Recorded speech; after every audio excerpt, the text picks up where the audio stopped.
ನಮಸ್ತೆ ಸ್ನೇಹಿತರೆ.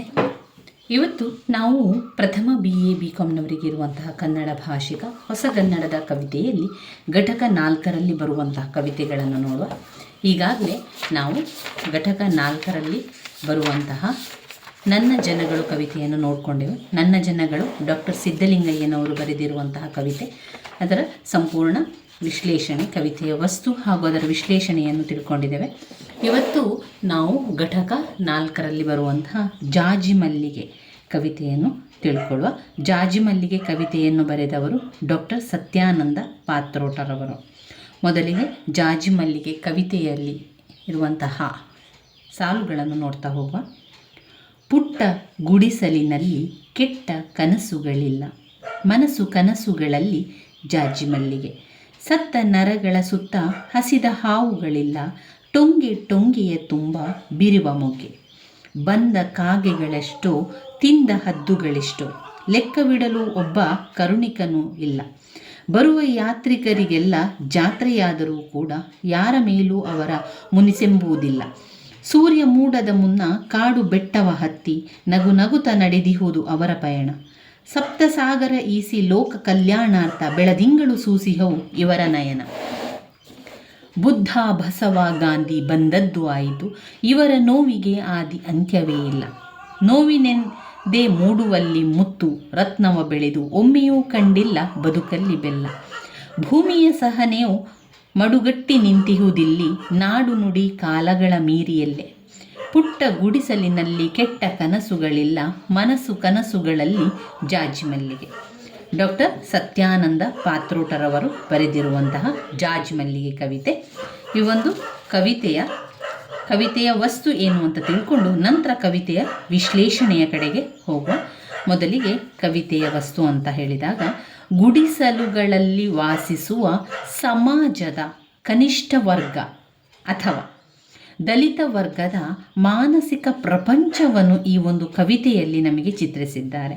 ಬದುಕಿನಲ್ಲಿ ಅನ್ಯಾಯ, ಶೋಷಣೆ, ದೌರ್ಜನ್ಯಗಳಿಗೆ ಸತತವಾಗಿ ತುತ್ತಾಗುತ್ತಾ ಬಂದಂತಹ ಈ ವರ್ಗ ಅತ್ಯಂತ ನೋವಿನ ಬದುಕಿನಲ್ಲಿಯೂ ಕೂಡ ಯಾರ ಮೇಲೂ ದ್ವೇಷದ ವಿಷ ಬೆಳೆಸಿಕೊಳ್ಳದೆ ಬದುಕುವ ಇವರ ಒಂದು ಮನಸ್ಸು ಕನಸುಗಳು ಜಾಜಿ ಮಲ್ಲಿಗೆಯಂತೆ ಪರಿಶುದ್ಧವಾದುದು, ಸುಗಂಧವಾದುದು, ಭೂಮಿ ತಾಯಿಯಂತಹ ಸಹಿಷ್ಣುತೆ ಉಳ್ಳದ್ದು ಎಂದು ದಲಿತ ವರ್ಗದ ಮಾನಸಿಕ ಪ್ರಚಾರವನ್ನು ಅನಾವರಣ ಮಾಡುವುದು ಈ ಕವಿತೆಯ ವಸ್ತುವಾಗಿದೆ.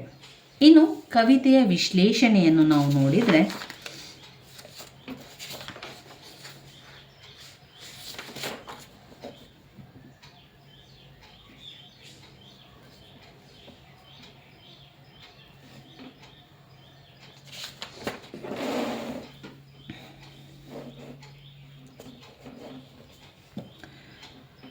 ಭಾರತದಲ್ಲಿ ಜಾತಿ ಆಧಾರಿತ ವರ್ಗ ತಾರತಮ್ಯ ಶತಮಾನಗಳಿಂದಲೂ ಕೂಡ ಬೇರು ಬಿಟ್ಟಿರುವಂಥದ್ದು. ಅದು ಇಲ್ಲಿ ನೆಲೆಯೂರಿದೆ. ಅನ್ಯಾಯ ಆಗ್ತಾ ಇದೆ, ಅಸಮಾನತೆ ಇದೆ, ಹಲವು ಆಯಾಮವನ್ನು ಪಡೆದು ಆ ಒಂದು ಸಾಮಾಜಿಕ ಕುರೂಪತೆಗೆ ನಿದರ್ಶನಗಳಾಗಿ ನಿಂತಿದೆ. ಇದರಲ್ಲಿ ಸಾಮಾಜಿಕ ಶೋಷಣೆ ಆಗ್ತಾ ಇದೆ, ಸಾಮಾಜಿಕ ದೌರ್ಜನ್ಯತೆ ಸತತವಾಗಿ ತುತ್ತಾಗುತ್ತಾ ಬಂದಂತಹ ಶ್ರಮಿಕ ವರ್ಗಗಳ ಬದುಕಿನಲ್ಲಿ ಇರುವಂತಹ ಮೌಲ್ಯಗಳೇನು, ತಮ್ಮನ್ನು ಸತತವಾಗಿ ಶೋಷಣೆ ಒಳಪಡಿಸುತ್ತಾ ದರ್ಪದ ಅಟ್ಟಹಾಸದಿಂದ ನಲುಗಿದ ಜನತೆಯ ವಿರುದ್ಧವೂ ಅವರು ಉಸಿರೆತ್ತದೆ, ದನಿ ಎತ್ತದೆ ಬದುಕುತ್ತಿರುವರಲ್ಲಿ ಅವರ ಆಂತರಿಕ ಲೋಕದ ಮೌಲ್ಯಗಳು ಏನಾಗಿದೆ, ಅವರ ಮಾನಸಿಕ ಪ್ರಪಂಚ ಎಷ್ಟು ಹಸನಾದುದಾಗಿದೆ ಎಂಬುದನ್ನು ಸತ್ಯಾನಂದ ಪಾತ್ರೋಟರ ಜಾಜಿ ಮಲ್ಲಿಗೆ ಕವಿತೆ ಚಿತ್ರಿಸಲು ಪ್ರಯತ್ನಿಸುತ್ತದೆ. 21ನೇ ಶತಮಾನಕ್ಕೆ ಮಾನವ ಸಂಸ್ಕೃತಿ ಕಾಲಿಟ್ಟರೂ ಕೂಡ ನಮ್ಮದೇ ಸಮಾಜದಲ್ಲಿ ನಮ್ಮ ನೆರೆಯಲ್ಲಿ ವಾಸಿಸುವಂತಹ ಈ ದಲಿತ ವರ್ಗ ನಾಗರಿಕ ಪ್ರಪಂಚದ ಯಾವುದೇ ಕಾನೂನಿಗೂ ಒಳಪಡದೆ ಪ್ರಕೃತಿಯ ಪರಿಶುದ್ಧ ಮೌಲ್ಯಗಳೊಂದಿಗೆ ಹೇಗೆ ಬದುಕುತ್ತಿದ್ದಾರೆ ನೋಡಿ ಎಂದು ಸತ್ಯಾನಂದ ಪಾತ್ರೋಟರರು ಕನ್ನಡಿ ಹಿಡಿದು ತೋರುವ ರೀತಿಯಲ್ಲಿ ಈ ಒಂದು ಕವಿತೆ ಮೂಡಿಬಂದಿದೆ. ಪುಟ್ಟ ಗುಡಿಸಲಿನಲ್ಲಿ ಕೆಟ್ಟ ಕನಸುಗಳಿಲ್ಲ, ಮನಸ್ಸು ಕನಸುಗಳಲ್ಲಿ ಜಾಜಿ ಮಲ್ಲಿಗೆ. ಸತ್ತ ನರಗಳ ಸುತ್ತ ಹಸಿದ ಹಾವುಗಳಿಲ್ಲ, ಟೊಂಗೆ ಟೊಂಗೆಯ ತುಂಬ ಬಿರಿಯುವ ಮೊಗ್ಗೆ. ನೋಡಿ, ಈ ಒಂದು ಸಮಾಜದಲ್ಲಿ ಕನಿಷ್ಠ ವರ್ಗಗಳು ಪುಟ್ಟ ಪುಟ್ಟದಾದಂತಹ ಗುಡಿಸಲಿನಲ್ಲಿ ವಾಸ ಮಾಡುತ್ತಾ ಇರ್ತಾರೆ. ಅವರ ಒಂದು ಮನಸ್ಸು ಯಾವ ರೀತಿ ಇದೆ ಎಂದು ಇಲ್ಲಿ ಲೇಖಕರು ತಿಳಿಸ್ತಾರೆ. ಅವರ ಮನಸ್ಸು ಕೆಟ್ಟದಾಗಿಲ್ಲ. ಯಾವ ರೀತಿ ಒಂದು ಮಲ್ಲಿಗೆ, ಜಾಜಿ ಮಲ್ಲಿಗೆ ಅದರ ಅಷ್ಟು ಕೋಮಲದಿಂದ ಕೂಡಿದೆ, ಅದು ಅಷ್ಟೇ ಸುಕೋಮಲವಾದದ್ದು ಅವರ ಒಂದು ಮನಸ್ಸು. ಕೇವಲ ಈಗ ಮಲ್ಲಿಗೆ ಕೇವಲ ರಾತ್ರಿ ಮಾತ್ರ ಅರಳಿ ಬದುಕಿರುವ ಒಂದೇ ಒಂದು ಆ ಒಂದು ರಾತ್ರಿ ಅದೇನು ಮಾಡ್ತದೆ, ತನ್ನ ಸುತ್ತಮುತ್ತಲು ಪರಿಮಳವನ್ನು ಬೀರ್ತದೆ. ಬಾಡಿ ಹೋಗುವಂಥ ಆ ಹೂವಿನ ಬದುಕು ಧನ್ಯತೆಗೆ ಇನ್ನೊಂದು ಹೆಸರು ಅಂತ ಹೇಳ್ತಾರೆ.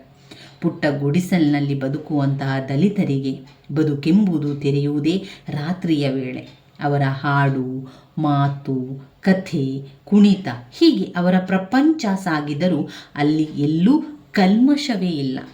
ಒಮ್ಮೆ ಅಲ್ಲಿ ವಿದ್ವಾಂಸಕ ಚಟುವಟಿಕೆ ತೊಡಗಿದವರಿದ್ದರೂ ಅದು ಮೇಲ್ವರ್ಗದ ಒತ್ತಾಸೆಯಿಂದಾಗಿ, ಬಡತನದ ದಾರುಣತೆಯನ್ನು ನೀಗುವುದಕ್ಕಾಗಿ ವಿನಃ ಕೆಳವರ್ಗದವರ ಮಾನಸಿಕ ಪ್ರಪಂಚ ಎಂಬುದು ಬಹುತೇಕ ನಿರ್ಮಲವಾದದ್ದಾಗಿರುತ್ತದೆ. ಆದ್ದರಿಂದ ಅದು ಸುಗಂಧದ ತಂಪನ್ನು ಹಂಚುವಂಥದ್ದಾಗಿರುತ್ತದೆ ಎಂದು ಕವಿ ವರ್ಣಿಸಿದ್ದಾರೆ. ದುಡಿದು ದುಡಿದು ಮೇಲ್ವರ್ಗದ ದೌರ್ಜನ್ಯಕ್ಕೆ ಸಿಲುಕಿ ಅವರು ನರಸತ್ತವರಾಗಿದ್ದರೂ ಕೂಡ ಅವರಲ್ಲಿ ಹಾವಿನ ವಿಷ ಎಂಬುದೇ ಸುಳಿಯುವುದಿಲ್ಲ. ಅವರಲ್ಲಿ ಆ ರೀತಿಯ ಒಂದು ದ್ವೇಷ ಇಲ್ಲ, ಅವರಲ್ಲಿ ದ್ವೇಷ ಎಂಬುದು ಇಲ್ಲ, ಉಳಿದಿಲ್ಲ. ಆದ್ದರಿಂದ ಕೆಳವರ್ಗದವರ ವ್ಯಕ್ತಿತ್ವ ಯಾವ ರೀತಿ ಇದೆ ಅಂತ ಹೇಳ್ತಾ ಇದ್ದಾರೆ. ಬದುಕು ಟೊಂಗೆಯಲ್ಲಿ ಬಿರುವ ಮುಗ್ಗೆಯಂತೆ ಅವರ ಮನಸ್ಸಿದೆ, ಜಾಜಿ ಮಲ್ಲಿಗೆಯ ಬಳ್ಳಿಯಂತೆ ಅವರು ಹರಡಿ ಹಬ್ಬಿರುತ್ತಾರೆ ಎಂದು ಕವಿ ಈ ಒಂದು ಸಾಲಿನಲ್ಲಿ ಹೇಳ್ತಾ ಇದ್ದಾರೆ. ಮುಂದೆ ಬರುವಂತಹ ಸಾಲು, ಬಂದ ಕಾಗೆಗಳೆಷ್ಟು, ತಿಂದ ಹದ್ದುಗಳೆಷ್ಟು, ಲೆಕ್ಕವಿಡಲು ಒಬ್ಬ ಕರುಣಿಕನೂ ಇಲ್ಲ. ನೋಡಿ, ಈ ಸಾಲುಗಳೆಲ್ಲ ಸಂದರ್ಭ ಸ್ವಾರಸ್ಯದ ಪ್ರಶ್ನೆಗಳಿಗೆ ಬರ್ತದೆ. ನೀವು ಗಮನಿಸಿದರೆ ಅದನ್ನೇ ವಿವರಿಸ್ತಾ ಹೋಗುವಂಥದ್ದು. ನಿಮಗೆ ಕವಿತೆಯ ಹೆಸರು ಮತ್ತು ಕವಿತೆಯನ್ನು ಬರೆದ ಲೇಖಕರ ಹೆಸರು ಕೂಡ ನೆನಪಲ್ಲಿ ಇರಬೇಕು. ಬಂದ ಕಾಗೆಗಳೆಷ್ಟು, ತಿಂದ ಹದ್ದುಗಳೆಷ್ಟು, ಲೆಕ್ಕವಿಡಲು ಒಬ್ಬ ಕರುಣಿಕನೂ ಇಲ್ಲ. ಬರುವ ಯಾತ್ರಿಗರಿಗೆಲ್ಲ ಜಾತ್ರೆಯಾದರೂ ಕೂಡ ಯಾರ ಮೇಲೂ ಇವರಿಗೆ ಮುನಿಸೆಂಬುವುದಿಲ್ಲ. ಸೂರ್ಯ ಮೂಡದ ಮುನ್ನ ಕಾಡು ಬೆಟ್ಟವ ಹತ್ತಿ ನಗುನಗುತ ನಡೆದಿಹುದು ಇವರ ಪಯಣ. ಸಪ್ತ ಸಾಗರ ಈಸಿ ಲೋಕ ಕಲ್ಯಾಣಾರ್ಥ ಬೆಳದಿಂಗಳು ಸೂಸಿದವು ಅವರ ನಯನ. ದಲಿತರು ತುಂಬ ದೀರ್ಘಕಾಲದಿಂದ ಶೋಷಣೆಗೆ ಒಳಗಾಗ್ತಾನೇ ಇದ್ದಾರೆ. ಶೋಷಣೆಯನ್ನು ತುತ್ತಾಗ್ತಾ ಬಂದವರನ್ನು ಮೂಲದಲ್ಲಿ ನೆಲೆದೊಡೆಯರೇ ಆಗಿದ್ದ ಈ ಶ್ರಮಿಕ ವರ್ಗ ಬಡ್ಡಿ ಚಕ್ರಬಡ್ಡಿ ತೀರಿಸಲಾಗದೆ ತಮ್ಮ ಒಂದು ಭೂಮಿಯನ್ನು, ತಮ್ಮ ಒಂದು ಬದುಕನ್ನು ಉಳ್ಳವರಿಗಾಗಿ ಕಳೆದುಕೊಂಡರು. ಇಂತಹ ನ್ಯಾಯ ಅನ್ಯಾಯ ಲೆಕ್ಕವಿಡಲು ಅವರಲ್ಲಿ ಒಂದು ಲೆಕ್ಕವೂ ಕೂಡ ಇಲ್ಲ. ಯಾರೇ ಬಂದು ಈ ಜನರ ಬದುಕನ್ನು ದೋಚಿ ಜಾತ್ರೆಯಾಗಿ ಮಾಡಿದರೂ ಕೂಡ ಈ ಜನರು ಅವರ ಮೇಲೆ ಯಾವತ್ತೂ ದ್ವೇಷ, ಕೋಪ ಅವರು ತೋರುವುದಿಲ್ಲ.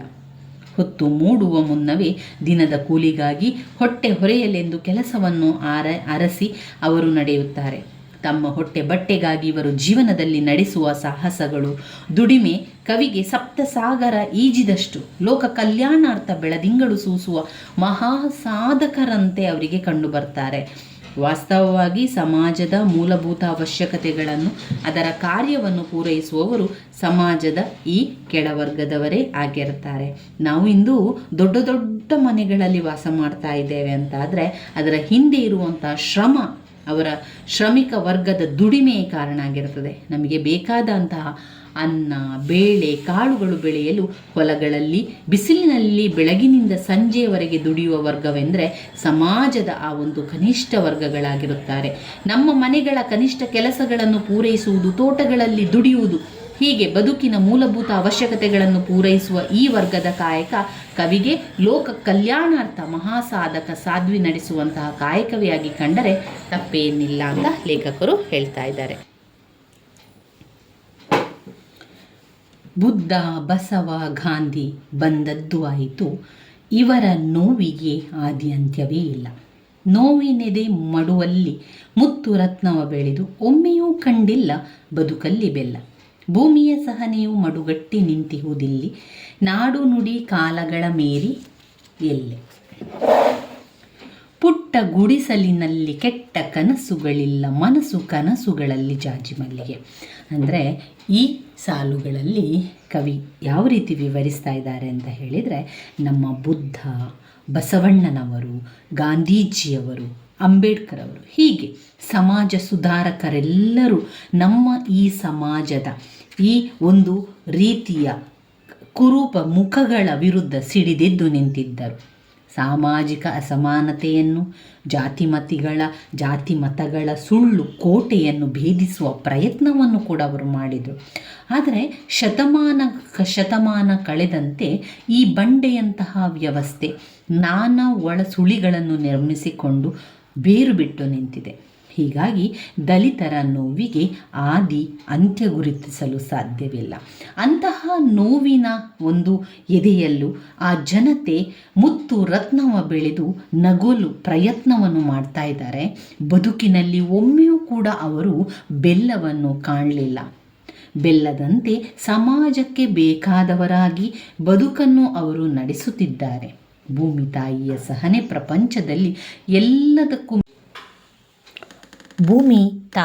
ಸಹನೆ ಪ್ರಪಂಚದಲ್ಲಿ ಎಲ್ಲದಕ್ಕೂ ಮಿಗಿಲಾದದ್ದು. ಹೆತ್ತ ತಾಯಿಗೂ ಮಿಗಿಲಾದದ್ದು. ತನ್ನ ಒಡಲಿನ ಸರ್ವಸ್ವವನ್ನು ಭೂಮಿ ಪ್ರಪಂಚಕ್ಕೆ ದಾರಿ ಎರೆಯುತ್ತಾಳೆ. ಅವಳಂತಹ ಸಹನೆಯನ್ನೇ ಈ ಜನರು ತಮ್ಮ ಬದುಕಿನಲ್ಲೂ ಕೂಡ ತೋರುವವರಾದ್ದರಿಂದ ಅವರ ಬದುಕು, ಬವಣೆ, ಮನಸ್ಸು, ಕನಸುಗಳೆಲ್ಲ ಜಾಜಿ ಮಲ್ಲಿಗೆಯಂತೆ ಎಂದು ಇಲ್ಲಿ ಕವಿ ವರ್ಣಿಸಿದ್ದಾರೆ. ಜಾಜಿ ಮಲ್ಲಿಗೆ ಕವಿತೆಯನ್ನು ಬರೆದವರು ಡಾಕ್ಟರ್ ಸತ್ಯಾನಂದ ಪಾತ್ರೋಟರವರು. ಅವರು ಬಿಜಾಪುರ ಜಿಲ್ಲೆಯ ಬಸವನ ಬಾಗೇವಾಡಿ ಜಿಲ್ಲೆಯವರಾದರೂ ಉತ್ತರ ಕರ್ನಾಟಕದ ಆಡುಭಾಷೆಯನ್ನು ಎಲ್ಲೂ ಬಳಸದೆ ಶುದ್ಧ ಗ್ರಾಂಥಿಕ ಭಾಷೆಯಲ್ಲಿ ಕವಿತೆಯನ್ನು ರಚಿಸಿದ್ದಾರೆ. ಆದರೆ ಬಹುತೇಕ ದಲಿತ ಬಂಡಾಯ ಕವಿಗಳು ಕವಿತೆಯನ್ನು ಹಾಡಲು ಅನುವಾಗುವಂತೆ ಸರಳತೆ, ಗೇಯತೆಯನ್ನು ಉಳಿಸಿಕೊಂಡು ಕವಿತೆಯನ್ನು ರಚಿಸುವಂತೆ ಪಾತ್ರೋಟರವರು ಕವಿತೆಯನ್ನು ರಚಿಸಿದ್ದಾರೆ. ಈ ಜಾಜಿ ಮಲ್ಲಿಗೆ ಕವಿತೆಯಲ್ಲಿ ಬರುವಂತಹ ಸಂದರ್ಭ ಸ್ವಾರಸ್ಯ ಪ್ರಶ್ನೆಗಳನ್ನು ನೋಡ್ತಾ ಹೋಗುವ ಸ್ನೇಹಿತರೆ. ಪುಟ್ಟ ಗುಡಿಸಲಿನಲ್ಲಿ ಕೆಟ್ಟ ಕನಸುಗಳಿಲ್ಲ, ಮನಸ್ಸು ಕನಸುಗಳಲ್ಲಿ ಜಾಜಿ ಮಲ್ಲಿಗೆ. ಎರಡನೆಯ ಪ್ರಶ್ನೆ, ಬಂದ ಕಾಗೆಗಳೆಷ್ಟು, ತಿಂದ ಹದ್ದುಗಳೆಷ್ಟು, ಲೆಕ್ಕವಿಡಲು ಒಬ್ಬ ಕರುಣಿಕನೂ ಇಲ್ಲ. 3, ಸಪ್ತಸಾಗರ ಈಸಿ ಲೋಕ ಕಲ್ಯಾಣಾರ್ಥ ಬೆಳದಿಂಗಳು ಸೂಸಿಹವು ಇವನ ನಯನ. ಬುದ್ಧ, ಬಸವ, ಗಾಂಧಿ ಬಂದದ್ದು ಆಯಿತು, ಇವರ ನೋವಿಗೆ ಆದಿ ಅಂತ್ಯವೇ ಇಲ್ಲ. ಇವಿಷ್ಟು ಸಂದರ್ಭ ಸ್ವಾರಸ್ಯದ ಪ್ರಶ್ನೆಗಳಾಗಿದೆ ಸ್ನೇಹಿತರೆ. ಇನ್ನು ಮುಂದಿನ ವಿಡಿಯೋದಲ್ಲಿ ನಾವು ರಂಗೋಲಿ ಮತ್ತು ಮಗ KS ನಿಸಾರ್ ಅಹಮದ್ ಅವರು ಬರೆದಿರುವಂತಹ ಈ ಒಂದು ಕವಿತೆಯ ವಿಶ್ಲೇಷಣೆಯನ್ನು, ಸಂದರ್ಭ ಸ್ವಾರಸ್ಯದ ಪ್ರಶ್ನೆಗಳನ್ನು ಕೂಡ ನೋಡ್ಕೊಳ್ಳೋ ಸ್ನೇಹಿತರೆ. ನನ್ನ ವಿಡಿಯೋಸ್ ಎಲ್ಲ ನಿಮಗೆ ಇಷ್ಟ ಆಗ್ತಾ ಇದ್ದರೆ ಲೈಕ್ ಕೊಡಿ, ಶೇರ್ ಮಾಡಿ, ಸಬ್ಸ್ಕ್ರೈಬ್ ಮಾಡಲಿಕ್ಕೆ ಮರಿಬೇಡಿ. ಧನ್ಯವಾದಗಳು.